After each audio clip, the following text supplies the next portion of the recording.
Ito yung labas ng bahay. So, yan. Magbula dyan.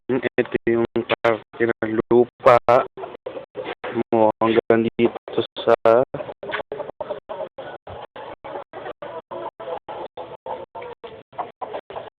bangketa na to. Sa inyong grills, ano po yung grills na pinagawa o kinabit dito. Ayan siya, kulay pula dito. So, ang suggest ko sa inyo, tita, kung papagawa nyo to, isagad nyo na dito sa may bangketa na to. Ayan, para meron kayong tanggapan ba ng bisita. Ayan, lalagyan nyo ng gate dito. So, kasi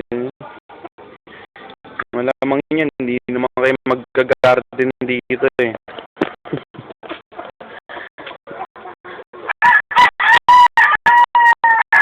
Provision din kasi yan para sa mga halaman kung gusto. Pasok na tayo. Ito na yung doorknob na kinabit namin kagabi. Siya. Kabilaan siya.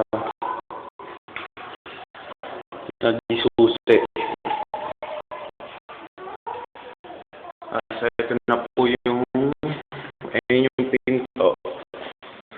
So nasa loob ko ito yung bintana. Yeah.